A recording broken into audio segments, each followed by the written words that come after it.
ভাই, team India 2027-এর লেগে কিন্তু ওডিআই ওয়ার্ল্ড কাপের প্রিপারেশন কিন্তু এখন থেকেই শুরু করে দিছে।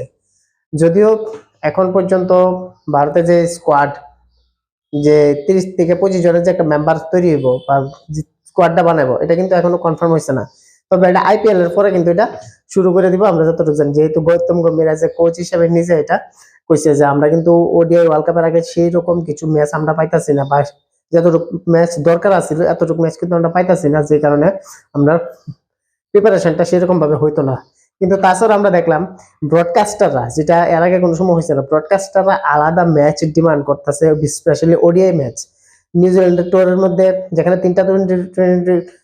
তিনটা ওডিআই খেলার কথা ছিল, সেই জায়গার মধ্যে 5টা ওডিআই এবং 5টা টোয়েন্টি ক্রিকেট ম্যাচ খেলার এখানে তারা আবদার রাখতেছে, অর্থাৎ দাবি প্রকাশ করতে। শুধু এটাই না, নেক্সট ভারতের যে ইংল্যান্ড ট্যুর আছে বা হোম সিরিজ আছে, প্রত্যেকটার মধ্যে ম্যাচ এক্সট্রা ভাবে খেলার প্রচেষ্টা করতেছে ব্রডকাস্টাররা। কেন ব্রডকাস্টাররা একটা হিউজ একটা অ্যামাউন্ট রেভিনিউ পাইতেছে। তাছাড়া আর একটা কারণ হয়েছে বিরাট কোহলি এবং রোহিত শর্মা, এই দুইটা প্লেয়ার ভারতের কিন্তু মেইন পিলার বর্তমানে ব্রডকাস্টার লেগে।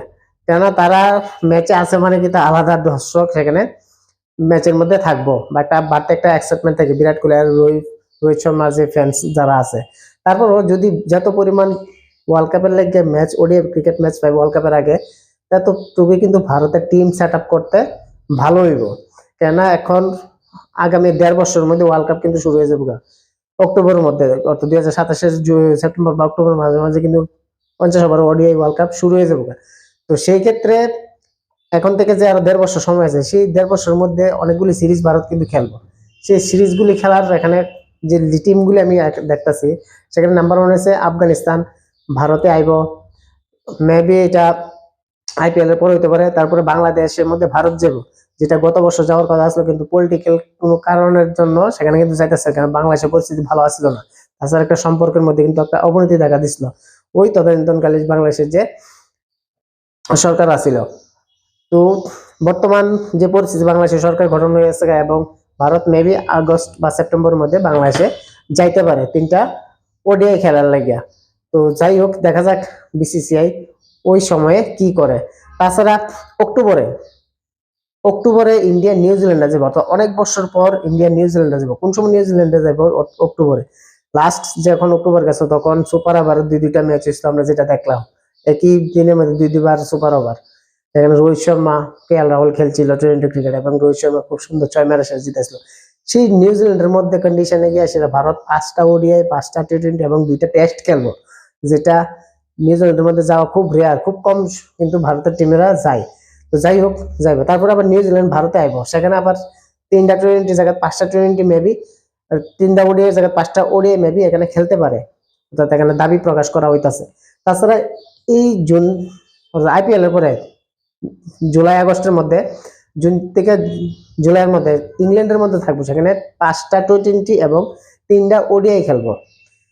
মনে হয় না সেখানে 5টা টি20 পরে 3টা ওডিআই পরে আর এক্সট্রা কোনো কিছু ম্যাচ খেলবো, কেননা যে ডিমান্ড ওডিআই ক্রিকেট এক্সট্রা বা ওডিআই ম্যাচে এক্সট্রা কিছু দল লাগে, সেখানে মনে হয় না ইংল্যান্ডের লগে সে 5টা ওডিআই খেলবে, সেখানে 3টা ওডিআই খেলার সম্ভাবনা আছে।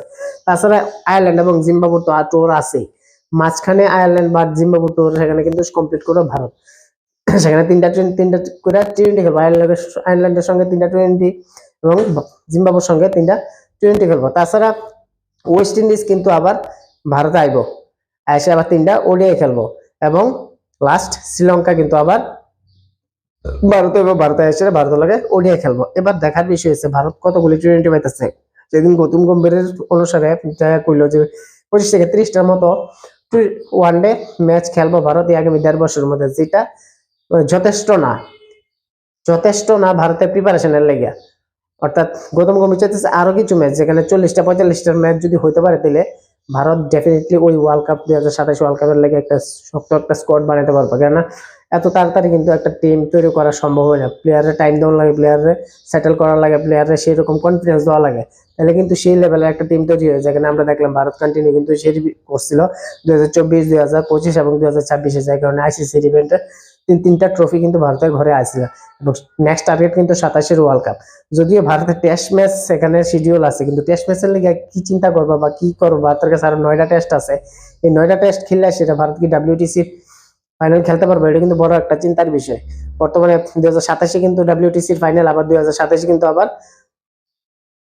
ওডিআই ওয়ার্ল্ড কাপ, তো দুইটাই কিন্তু একসঙ্গে জ্যাম প্যাকড হয়ে আছে। তো সেদিক থেকে গৌতম গম্ভীরের খুব একটা টাফ জিনিস হইব যে ভারতের প্লেয়াররা টেস্টের লেগে একটা স্কোয়াড বা প্লেয়ারের মাইন্ডসেট তৈরি করা এবং ওডিআই লেগে প্লেয়ার রেডি করা। তো দুই দিক দিয়ে একটা দুইটানার মধ্যে একটা গেম চলবো। তো যাই হোক, Gautam Gambhir as a coach বা তার টিম হিসাবে যথেষ্ট পরিমাণে টাফ কাজ করতেছে এবং বিসিসিআই থেকে ফুল সাপোর্ট দেওয়া হইতেছে যাতে ভারতের টিমটা সেভাবে তৈরি করা হয় এবং ভারত যাতে 2027-এর ওয়ার্ল্ড কাপ এবং 2027-এর WTC যে চ্যাম্পিয়ন সাইকেল সেখানে কিন্তু ফাইনাল যেতে পারে এবং সেখানে ফাইনাল জিততে পারে, এটাই হচ্ছে মেইন টার্গেট। তো মুদ্রা কথা হয়েছে ভারত ওডিআই ক্রিকেটের মধ্যে ভালো করতে চাইলে ডেফিনেটলি সেখানে টিম নতুন করে গঠন করতে চাইবো।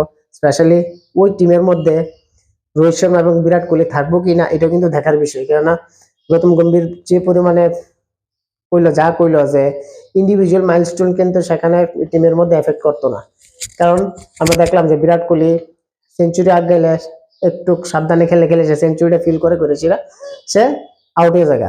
সেটা কিন্তু বিরাট কোহলি যাতে না করে বা গম্ভীর এটা এই দিক দিয়ে কিন্তু খুব কড়া নজর, টিমের নিডে খেলতে লাগবো। ডেফিনেটলি টিম যখন ভালো থাকবো তখনই তো ইন্ডিভিজুয়াল প্লেয়ারের গেম সেখানে নির্দেশ করবো। সেই জায়গার মধ্যে গৌতম গম্ভীর মাস্ট বি ওইগুলি নজর আন্দাজ করবো যেখানে প্লেয়ার নিজের মাইলস্টোনের লেগে খেলে, নিজের মাইলস্টোনের লেগে না খেললে সেটা ইন্ডিভিজুয়াল, না খেললে সেটা টিমের লেগে যাতে খেলে, এইসব প্লেয়ার গৌতম গম্ভীর টিমের মধ্যে রাখবো। এটা বিরাট কোহলি হোক বা রোহিত শর্মা হোক বা অন্য কোনো প্লেয়ার হোক। যদি আমরা এরকম অনেক প্লেয়ারের মধ্যে দেখি যে সেঞ্চুরি লেগে তারা সেরকম ভাবে খেলে, তারপর সেঞ্চুরি করার পর আউট হয়ে যায়, কিন্তু না, গৌতম গম্ভীরের কথা হচ্ছে 97 থাকুক বা 98 থাকুক বা 99 থাকুক সেখানে কিন্তু হিট করতে লাগবো।